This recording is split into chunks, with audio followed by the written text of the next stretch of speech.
បាទសួស្តីពុកម៉ែបងប្អូននិងប្រិយមិត្តទីជិតទីឆ្ងាយទាំងអស់គ្នាបាទ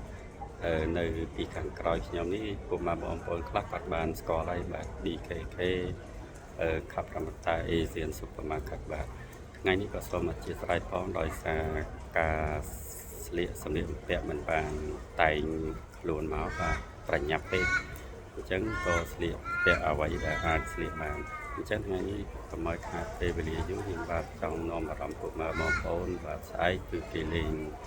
ថ្ងៃបុណ្យសែនលោកខែបាទអញ្ចឹងសូមនាំអារម្មណ៍ពុកម៉ែបងប្អូនតាមដានទាំងអស់គ្នាបាទពុកម៉ែបងប្អូនខ្ញុំធ្វើការថតជាវីដេអូជូនពុកម៉ែបងប្អូនបាទសូមអញ្ជើញទស្សនារបស់បាទពុកម៉ែបងប្អូនគ្រាន់តែខ្ញុំបើកអ៊ីក្រង់ទូរស័ព្ទមកពុកម៉ែបងប្អូនឃើញនៅពីមុខខ្ញុំនេះបាទគឺមានក្រុមគេលូតម៉ងសាយដ៏ធំហើយពុកម៉ែបងប្អូនឃើញនៅពីមុខខ្ញុំនេះគឺជាខ្លោងទ្វារខាប់រមតា Asian Supermarket យើងហើយបាទពុកម៉ែបងប្អូនហើយនៅខាងនេះខ្ញុំនេះគឺកន្លែងក្រុមពួកដែលគេលេងម៉ងសាយបាទហើយនេះគឺជាធុងសម្រាមគេក៏ប៉ុន្តែពុកម៉ែបងប្អូនបាទអ្វីដែលជាការភ្ញាក់ផ្អើលនៅថ្ងៃស្អែកគឺជាថ្ងៃទី28គឺជាថ្ងៃដែលគេប្រារព្ធថ្ងៃបុណ្យសែនលោកខែបាទពុកម៉ែបងប្អូនបាទគេហៅ Moon Festival បាទពុកម៉ែបងប្អូនបាទឃើញពុកម៉ែបងប្អូនឃើញស្អាតមែនតែនបាទអញ្ចឹងខ្ញុំសូមនាំអារម្មណ៍ពុកម៉ែបងប្អូនទាំងអស់គ្នាហ្នឹងហើយក្រោយពីមើលខ្លោងទ្វារហើយពុកម៉ែបងប្អូនបាទគឺខប្រំតាគឺមានតោ2នៅពីមុខខ្ញុំបាទពុកម៉ែបងប្អូនឃើញនេះគេធ្វើតោ2ហ្នឹងហើយនៅក្នុងខ្លោងទ្វារហ្នឹងណាពុកម៉ែបងប្អូនឃើញនេះតោ2អញ្ចឹងដើម្បីកុំឲ្យខកពេលវេលាហ្នឹងហើយខ្ញុំចង់នាំអារម្មណ៍ពុកម៉ែបងប្អូនបាទឥឡូវនេះគឺជាខ្លោងទ្វារ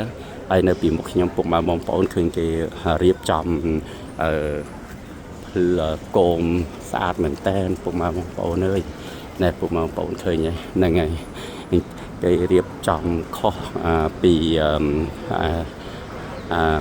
ឆ្នាំមួយឆ្នាំគឺគេរៀបចំខុសគ្នាមែនតើហើយឆ្នាំនេះគឺគេរៀបចំស្អាតជាងឆ្នាំទៅមុនទៅទៀតបាទពុកម៉ែបងប្អូនហើយសង្ឃឹមថាស្អែកនេះគឺមនុស្សគឺច្រើនណាស់ពុកម៉ែបងប្អូនហើយពុកម៉ែបងប្អូនបាទនេះគឺជាអន្តើក្នុងរឿងសិនអ៊ូខុងពុកម៉ែបងប្អូនបាទមនុស្សច្រើនណាស់ពុកម៉ែបងប្អូនយើងជឿថាស្អែកនេះគឺមនុស្សមកជន់កគ្នាបាទ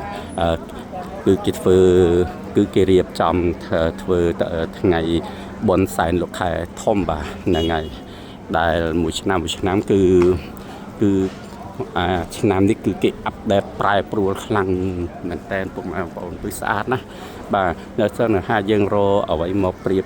ពុំបានណាពុកម៉ែបងប្អូនបាទហើយអញ្ចឹងខ្ញុំក៏សូមប្រាប់ដល់ពុកម៉ែបងប្អូនដែរហើយខាងនេះក៏គេមានតោ2ទៀតដែរពុកម៉ែបងប្អូនយើងបាទឃើញណាដែលខ្ញុំឃើញមានតោ2នៅនេះទៀតហ្នឹងហើយឃើញមានតោ2ហ្នឹងហើយអញ្ចឹងខ្លោងទ្វារគេហ្នឹងគឺគេមានតោ2អញ្ចឹងមកបាទពុកបងប្អូនហើយស្អែកហ្នឹងគឺគេលេងនេះពុកបងប្អូនឃើញហ្នឹងហើយណាគេលេងនេះហ្នឹងហើយគឺគេហៅថា Fairfield City Council ដែលចៅសង្កាត់នៅ Fairfield ហ្នឹងគឺគេអ្នកមកតែម្ដងមកពុកបងប្អូនហើយគេដាក់ Moon Festival បាទ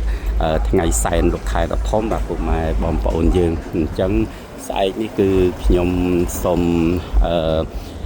ប្រាប់ដល់ពុកម៉ែបងប្អូនបាទទីជិតទីឆ្ងាយពុកម៉ែបងប្អូនឃើញណាឃើញគេរៀបចំដែរយើងមើលពីចេះទៅយើងឃើញស្អាតមែនតើពុកម៉ែបងប្អូនបាទហ្នឹងហើយគឺស្អាតមែនតើខ្ញុំ zoom ជូនពុកម៉ែបងប្អូនទស្សនាលេងកំសាន្តបាទពុកម៉ែបងប្អូនឃើញហ្នឹងហើយគឺស្អាតហ្នឹងហើយស្អាតមែនតើអញ្ចឹងក៏សូមបាទពុកម៉ែបងប្អូនទីជិតទីឆ្ងាយស្អែកបាទពុកម៉ែបងប្អូនមកថារវល់ការងារឬមិនរវល់ការងារបើចង់មកមើលនៅថ្ងៃសែនខែស្អែកសូមពុកម៉ែ បាត់ផ្លូវបដើពុកម៉ែបងប្អូនហ្នឹងហើយអូខេវីដេអូរបស់ខ្ញុំមានតែ